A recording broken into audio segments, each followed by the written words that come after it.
అంతకుముందు ఆంటీ గారు ఉండేవారు కదా, ఆవిడ గురించి చెప్పండి. అమ్మో ఆవిడ గురించి చెప్పాలంటే అంటే చాలా మంది కస్టమర్స్ ఆవిడ తలుచుకుంటున్నారు, ఇందాక కూడా ఎవరితో మాట్లాడతారు అందరూ. మనం ఎంత పెట్టినా ఆవిడ చేతితో మంచినీళ్ళు ఇచ్చిందే గొప్ప. అంటే పిల్లలు ఎవరు వచ్చినా భోజనానికి వచ్చినా దెబ్బలాడి తినేవారు ఆవిడ దగ్గర.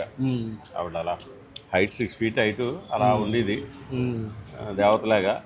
అలాగే చుట్టూ అందరి పేర్లు పలకరించేది. బాబు నాన్న అంటే ఏదైనా ఉన్న క్యాటరింగ్స్ మిగిలిన పిల్లలకి ఇంటికి పట్టుకెళ్ళు, పిల్లలకి పట్టుకెళ్ళి అన్నీ ఇచ్చేది మాట. అందరినీ బాగా చూస్తుంది, పేరు పేరున పలకరించేవారు. మెస్కే అప్పుడు ఆవిడ పోయిన తర్వాత ఒక 200-300 రావడం మానేశారు.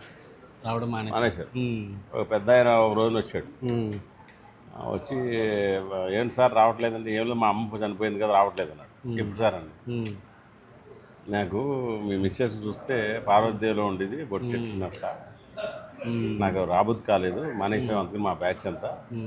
అంటే ఇక్కడ చూసి అలవాటు అయిపోయి మిస్ అవుతున్నాం. సరే రాత్రి గుర్తుకొచ్చింది, మీరు పిల్లలు ఎలా ఉన్నారని చూద్దామని వచ్చింది అని ఆయన వచ్చారు. అలా చాలామంది వెరీ గుడ్ కస్టమర్స్ మిస్ అయిపోయామంట. అదొక ఎరా అది.